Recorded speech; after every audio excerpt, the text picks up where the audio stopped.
Quero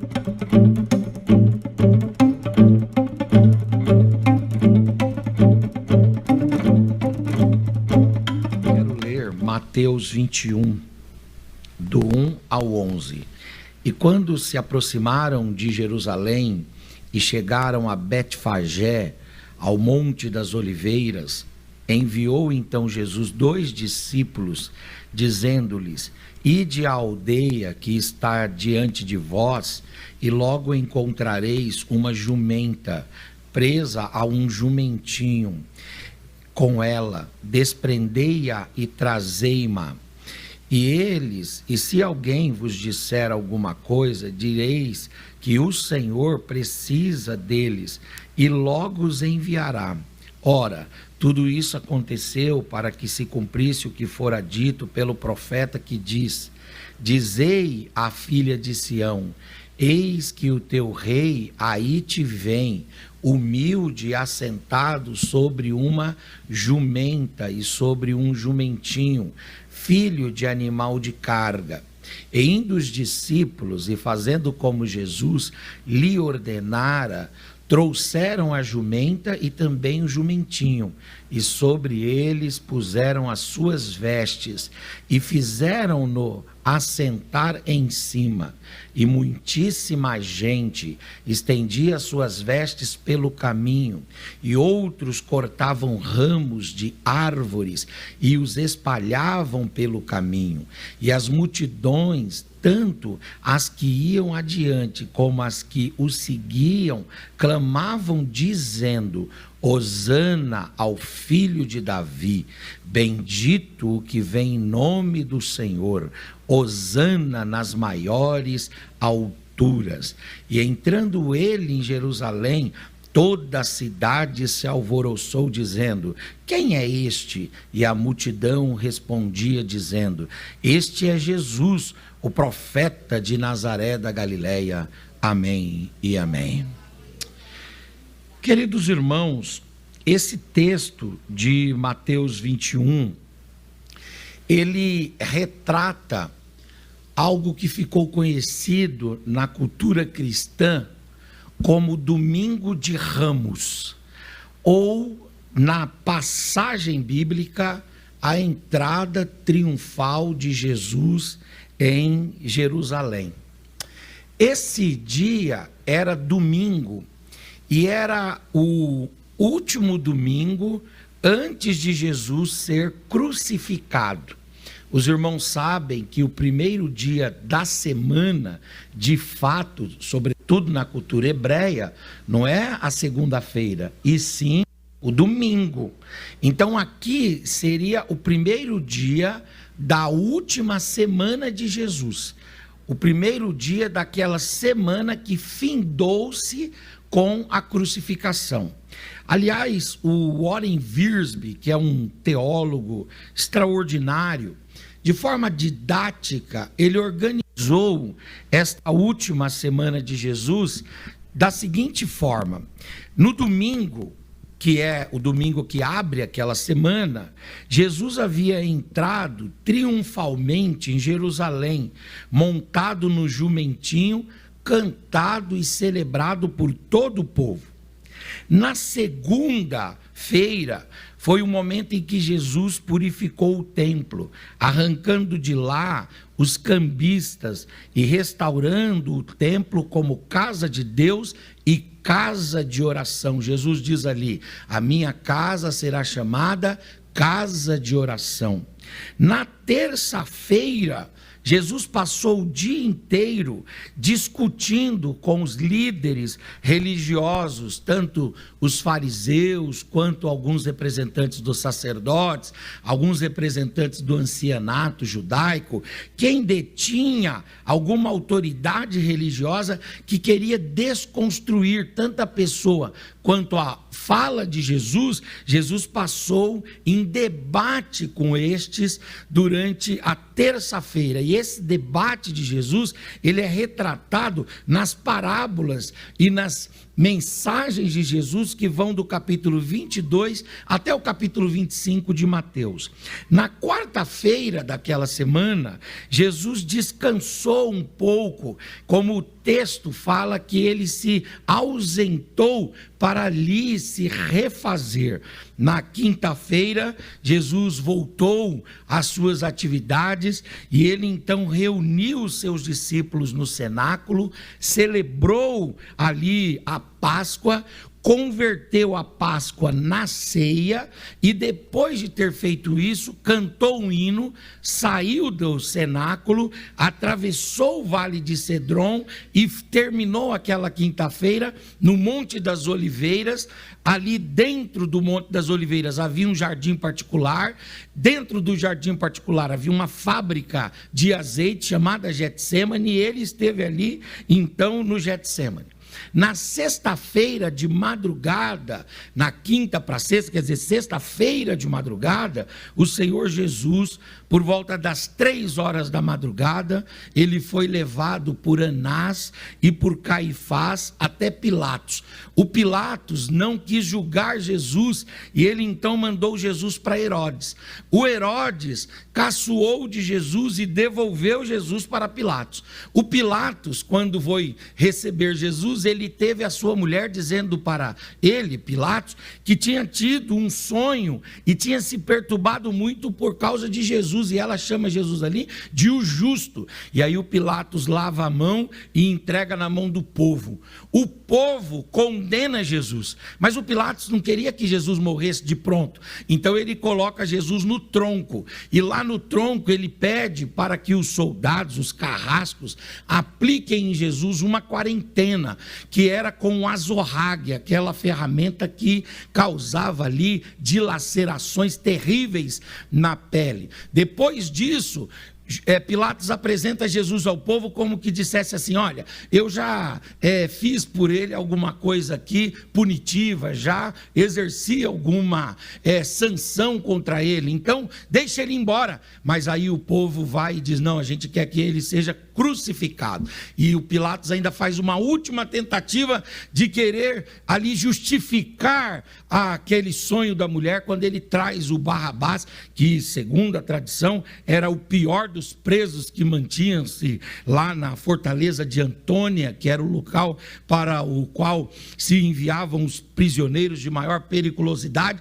E ele traz então da fortaleza de Antônio Barrabás e coloca e diz: bom, então vocês têm direito de escolher alguém, vão escolher o Barrabás para livrar ou Jesus, achando Pilatos talvez que pudesse livrar Jesus, mas ali a sentença estava dada, era hora realmente dele exercer o seu sacrifício por todos nós. O povo escolhe Jesus para manter preso e crucificado, libera Pilatos, e depois daquilo ali ele vai carregar o patíbulo por toda a Via Crucis, dá mais ou menos quase 1 quilômetro de distância. Quando chega no Gólgota, no lugar da caveira, a sua cruz é erguida, é erigida, e ele é crucificado, e ali ele vai ficar daquela sexta-feira até mais ou menos 3 horas da tarde, quando 3 horas ele dá o brado final, entrega o seu espírito nas mãos de Deus, e ali ele morre, fazendo o sacrifício por todos nós.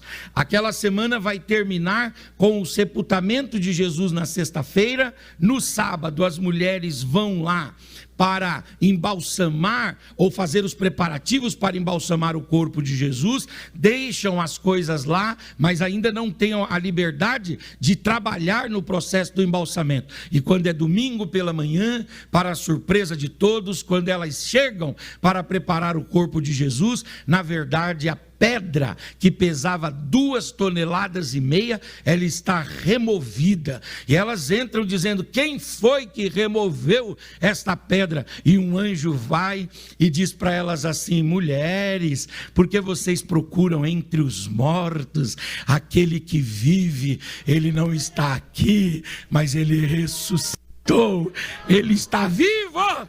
Glórias ao nome do Senhor. E é interessante, irmãos, que esta semana final de Jesus, ela começa no domingo, que é o domingo da entrada triunfal, o domingo chamado Domingo de Ramos. A Igreja Católica, ela tomou cuidado para que isso não se perdesse, não se diluísse ao longo da história. e para também fazer com que a partir destas datas o mundo fosse cristianizado, a Igreja Católica, sob a liderança do imperador Constantino, por volta do ano 380 depois de Cristo, ele fez um edital, ele fez um decreto, e naquele decreto ele instituiu o domingo de Ramos como o domingo que antecede o domingo da Páscoa. A Roberta falou aqui sobre o convite que os adolescentes estão fazendo para toda a nossa igreja quanto à cantata de Páscoa. A cantata de Páscoa será quando? Será sábado que vem, não é? Mas esse final de semana aqui, nós temos a sexta-feira da paixão, não é? O sábado de aleluia, o domingo da ressurreição, que é o próximo domingo. Então, quando nós estamos pensando na Páscoa, nós temos que rememorar essa data importante, que é a data do domingo que antecedeu a crucificação.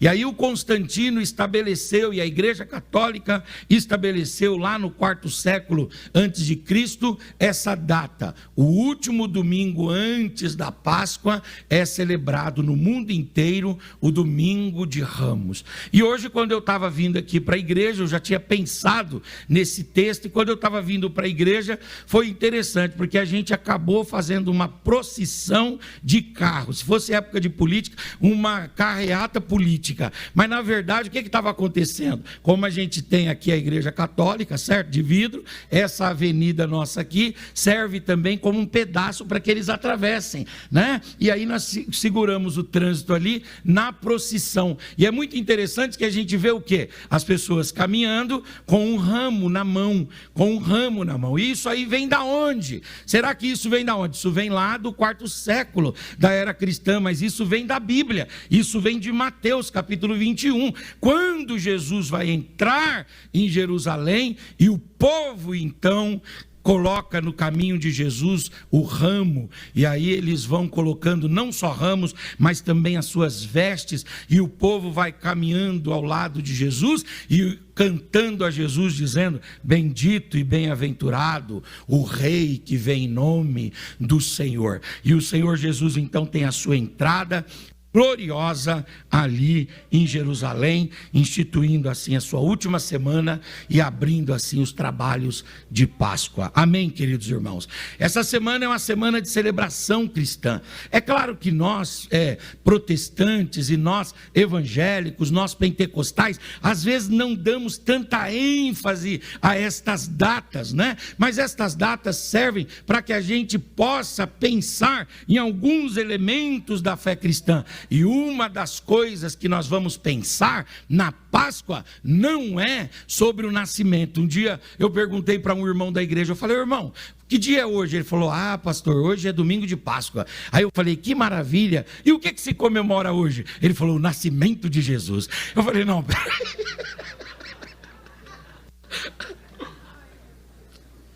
Eu falei: peraí, na Páscoa se comemora o nascimento de Jesus?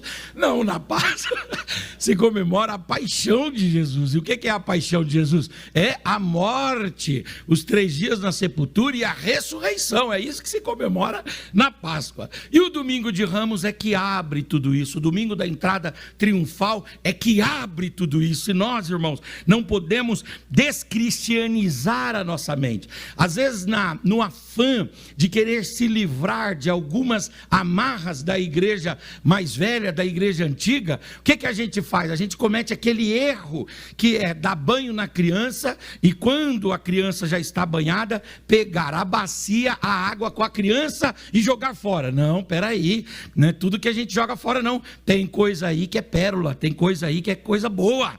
O pastor Elias França, meu irmão, ele fala que o pessoal, quando ele era mais novo, ele gostava muito de fazer esboços, né? Montava muitos esboços, muitas mensagens. E aí ele disse assim: Henrique, tinham pregadores que eu tinha uma escrivaninha e aí do lado tinha um lixo. Eu ia jogando os papéis lá, não era lixo, assim, era lixo só de papel. Aí ele falou assim: eu ia jogando as folhas ao máximo que eu escrevia, folhas de caderno, anotações de agenda, de pregações, eu ia jogando lá. E tinha pregador, Henrique, que lutava pelo balde de lixo. Eu digo: mas como é isso? Ele falou assim: é verdade. Eles falavam assim: Elias, para você já superou, mas a gente, isso aqui é precioso. E aí ficava lá no lixo para ver se encontravam ali algum esboço, alguma ideia, alguma criatividade quanto ao texto, né? Então tem coisa que a gente, antes de jogar fora, a gente tem que mexer, a gente tem que reciclar, a gente tem que pegar e falar: peraí, isso aqui não é algo que é refúgio, é descartável, não, isso aqui precisa ser pensado. E o que a gente precisa trazer nesta manhã aqui para os irmãos, ou podemos trazer aqui? Exatamente algumas lições importantes que a entrada triunfal de Jesus traz para nós. O que a entrada triunfal nos ensina? Primeiro, a entrada triunfal de Jesus nos ensina que as Escrituras, elas não falham. Eu, quando cheguei aqui hoje, o pastor Leandro estava falando sobre promessa. A irmã Miriam veio aqui e falou sobre promessa, e falou sobre Deus cumprindo promessa. E o que é que significa a entrada triunfal? A entrada triunfal significa Deus cumprindo promessas. Olha só, eu queria que você abrisse a sua Bíblia aí, em Zacarias 9:9. Por favor, Amandinha, se puder projetar para nós. Zacarias 9:9, que diz assim, e esse texto de Zacarias, ele data mais ou menos de 400 anos antes de Cristo. 400 anos antes de Cristo, diz assim: alegre-te muito, ó filha de Sião, exulta, ó filha de Jerusalém, eis que o teu rei virá a ti, justo e salvador, pobre, montado em um jumento, sobre um jumentinho, filho de jumenta. Amém. Agora, o texto de Salmo 118, verso 26, por favor, que é o texto do cântico que deve ser emitido no dia da entrada triunfal. Salmo 118, verso 26, diz assim: bendito aquele que vem em nome do Senhor, nós vos bendizemos desde a casa do Senhor. Vejam que o texto dos Salmos, ele data mais ou menos de 1000 anos antes de Cristo, e o texto de Zacarias data mais ou menos de 400 anos antes de Cristo, mas era a palavra de Deus, era a promessa de Deus, e o tempo passou e a promessa se cumpriu para a glória do Senhor. A primeira lição que a entrada triunfal de Jesus nos ensina é que Deus cumpre com a sua palavra, Deus cumpre com a sua mensagem, Deus cumpre com a sua promessa. A palavra de Deus é autêntica, é verdadeira. Se Deus falou, passa o tempo que passar, aconteça o que acontecer, se é palavra de Deus, de fato e de verdade, vai acontecer para a glória do Senhor. Talvez você esteja aqui me ouvindo e diga assim: o que é que Deus quer falar comigo hoje? A palavra de Deus para você é esta: continue acreditando nas promessas, continue valorizando a palavra de Deus. Nenhuma expressão que Deus lhe diz é inútil, é descartável, é algo que você pode deixar de lado. Por que não? Porque tudo que Deus fala, no tempo de Deus, na hora de Deus, na circunstância certa, no contexto exato, na plenitude dos tempos, tudo vai acontecer para louvor do Senhor. Anima o seu coração, aleluias, alegra a tua alma, encha, aleluias, o seu peito de alegria, porque você está sendo velado, cuidado, aleluias, você está sendo mantido pelo Senhor, e no tempo certo, na hora exata, no momento adequado, quando Deus disser: esta é a configuração correta, eu vou cumprir a minha promessa. Aleluia. Fala para o seu irmão: na entrada triunfal, diga, na entrada triunfal, a palavra se cumpre. Diga para ele: a palavra vai se cumprir na sua vida. A palavra vai se cumprir na sua vida, a mensagem vai se cumprir na sua vida. Aquilo que Deus falou, não interessa se são 400 anos ou se são 1000 anos antes. Aquilo que Deus falou, descansa, acalma e vai cumprir. E é interessante que o Zacarias fala de um jumento, ou de uma jumenta, e de um filhotinho. Veja só, irmãos, como Deus começa a preparar o cumprimento da promessa muito antes. Porque se Jesus ia entrar naquela data e aquela jumenta tinha que ter um filhotinho, então ela tinha que ter gestado, certo? Muito antes. Quando ela estava gestando, alguém diz assim: ah, a jumenta está gestando. É mesmo, está gestando, tá? Isso aí está fora do controle de Deus. Está nada. Deus sabe o que está fazendo. Aleluia. A hora que Deus coloca o jumentinho lá naquela jumenta, é a hora que Deus vai começar o seu processo. Aí o filhotinho nasce, se desenvolve, e ele se desenvolve até o ponto de ter condições de carregar um sujeito em cima dele. E ele se desenvolve, fica todo fortinho, e aí o Senhor então vem, e Jesus fala, vai lá e busca. E vejam só, que vocês vão buscar lá o quê? Uma jumenta, e ela tem um filhotinho lá, ela tem um jumentinho, você traga os dois, não separa as famílias não. Fala para o seu irmão, Jesus nunca separa as famílias. Aleluia, diga, Jesus mantém os filhos com os pais, os maridos com as esposas, Jesus mantém o tio com a tia, o primo, Jesus mantém as famílias unidas. Os discípulos podiam dizer assim, a gente deixa lá o filhotinho, né? Não, senhor, vocês tragam, por favor, a jumenta e o jumentinho, porque hoje não é uma entrada comum, hoje haverá o cumprimento de uma promessa. Aleluia, levante a sua mão, eu tenho essa mensagem para você. Você não sabe o que Deus está fazendo, nós não sabemos o que Deus está fazendo, mas Deus está laborando, Deus está trabalhando.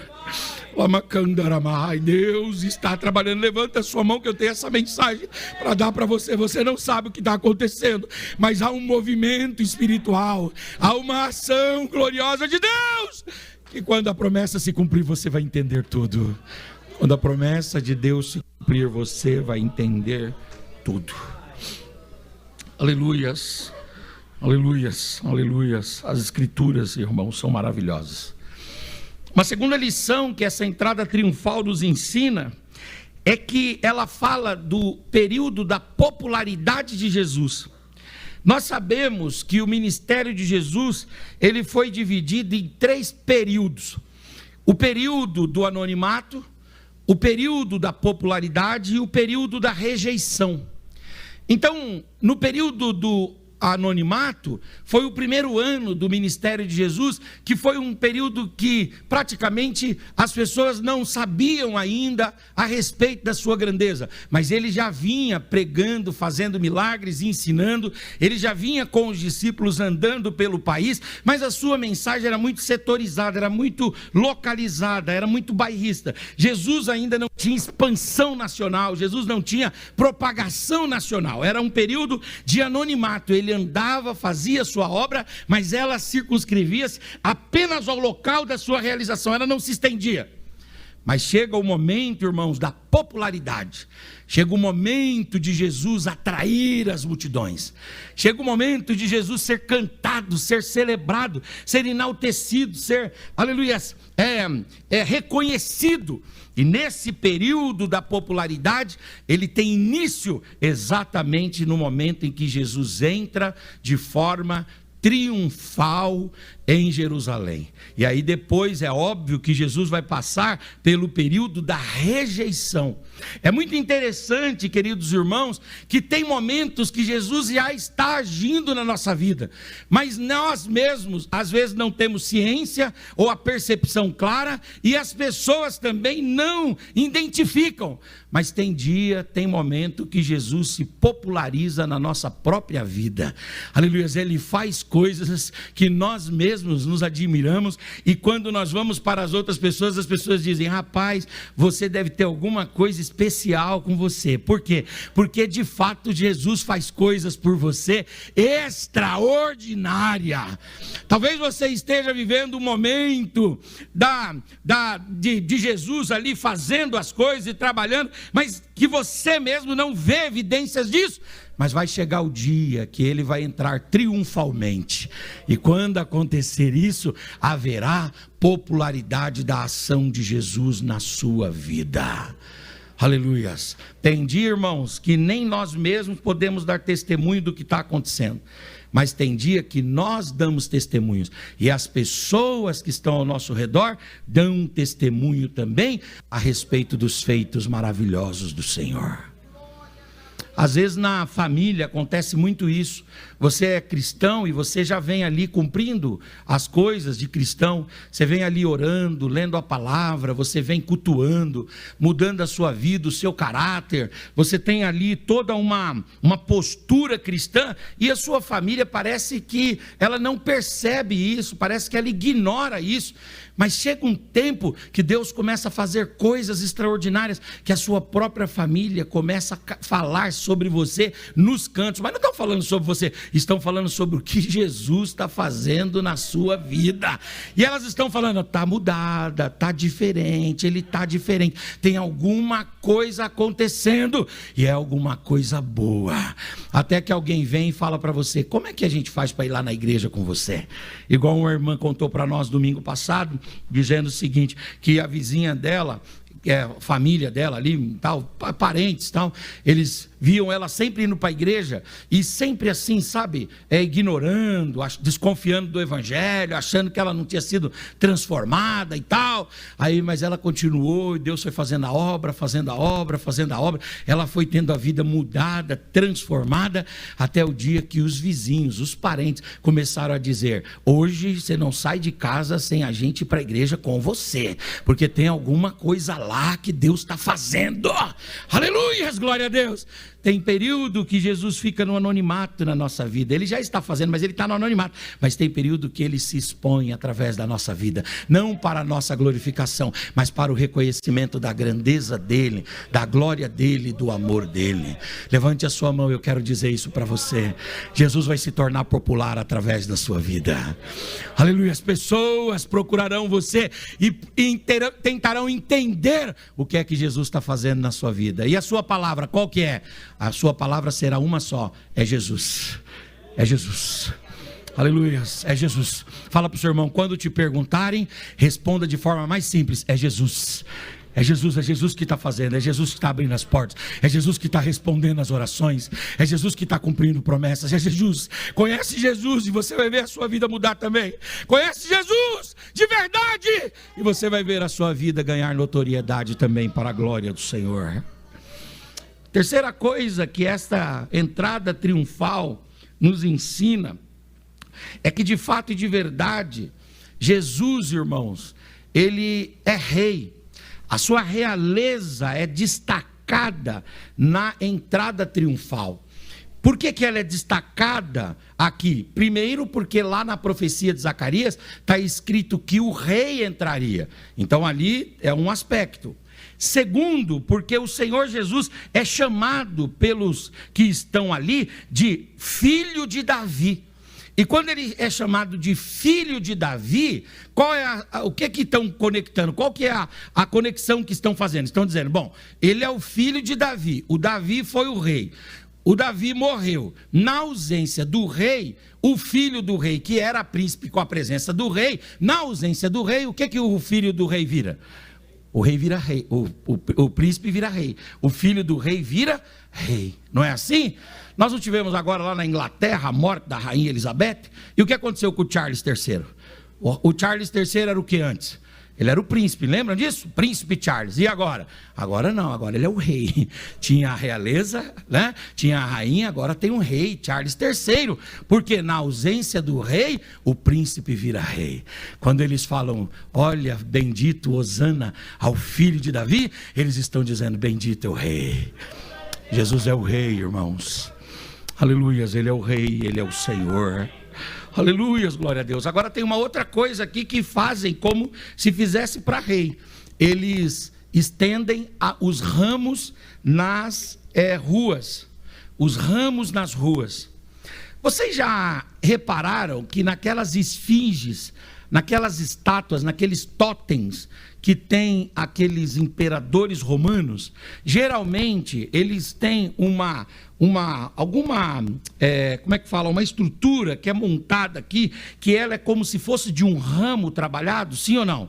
Aquilo ali, o ramo era dado para o rei, e o rei geralmente fazia um instrumento, um utensílio, e ele colocava aqui na cabeça, e aquele ramo indicava uma realeza, uma pureza, uma nobreza.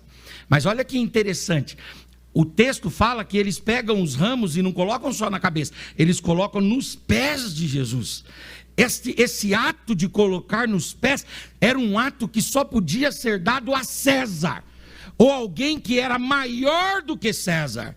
Então, quando o povo vai e coloca os ramos no caminho de Jesus, eles estão dizendo, ele é o rei porque Zacarias disse que ele seria rei. Ele é rei porque ele é filho de Davi. Ele é rei porque ele tem ramos sobre a sua cabeça, sobre o seu corpo, mas ele é rei também acima de César.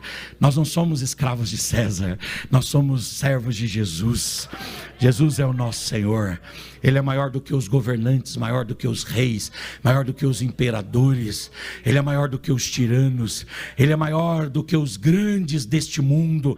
Estes grandes passam, mas ele permanece para sempre. A sua vontade é sempre feita. Ele está acima dos anjos, arcanjos, querubins e serafins. Os 24 anciãos tiram suas coroas de suas cabeças e reclinam aos pés do grande rei. Os 4 anciãos, os 4 seres também se prostram diante do nosso rei, de forma que todo o céu e toda a terra canta, louva e glorifica o grande rei, o grande rei.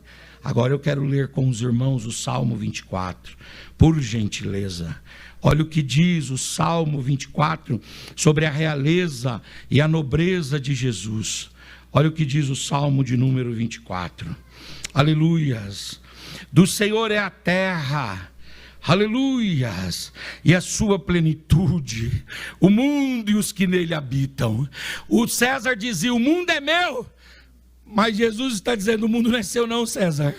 Há um Deus acima de você, que ele é dono do mundo. Aleluias, os homens são meus, as almas são minhas. Aí Jesus vem e diz, as almas não são suas não, porque do Senhor é a terra, o mundo, e todos os que nela habitam.